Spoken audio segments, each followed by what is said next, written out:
what's the distinction between empathy and compassion? And maybe worth asking is, why would anyone care? Well, I'm not sure why anyone else would care. I know why I care. I spend quite a bit of time thinking about these two words and talking about them. Mostly inspired by Paul Bloom's work, his book, Against Empathy, which I'll not review the whole book for you, but just a quick reveal. The book is not literally against empathy. Bloom tries to really pin down what we're talking about with empathy and points out some of the problems with empathy, which empathy gets a lot of love these days. It's become this sort of panacea for all that ails us if we all just had more empathy. And he calls that into question in some profound ways that I found interesting. You might too. But I think it does matter in the ways that we think about, how we're there for our fellow humans. The model that I've found, because the definitions online vary massively when you pull in, like, for example, sympathy, which is a common word contrasted with empathy, it gets really messy. Trying to find consistency across dictionaries is pretty tough.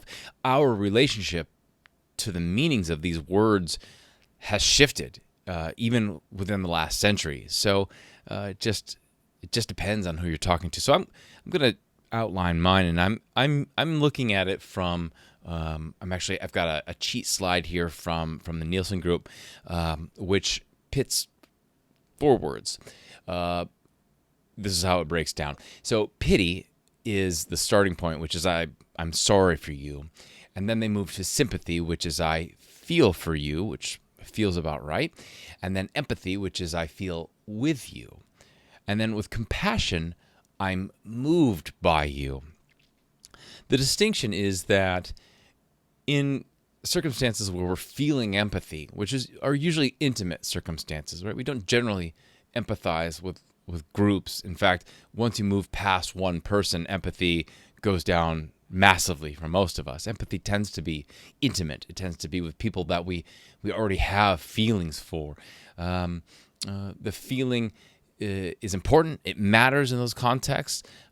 But the difference between the two, for me, and what I observe is that compassion creates a desire for movement. We are moved to take action. Empathy is a bit stationary. I feel with you. We're aligned. Your feelings feel like my feelings, and that is a great starting point. But as a coach, and as a human being who cares deeply about other people, and I do genuinely and generally feel empathy in many parts of my day, the difference is that when I'm embodying a sense of compassion, I move to action. It's not just that I feel what you're feeling or that I have a relationship to your feelings, but that I'm moved to take action, whether it's to be charitable in my understanding of what you're talking about. I'm moved to do something for you or with you, and that's a really open concept. That to me is where we really want to be. That's the gold in human interaction. Empathy matters, but to me, compassion, that move to take action, is really what matters. If we live in a world where we're all just feeling empathy towards each other, that's nice. It's certainly better than the alternatives, but we want to be in a world where that empathy moves us to action, where we're enacting a state of compassion for other people, even people that we don't know intimately, maybe people we've just met that are suffering. To me, that's why this matters.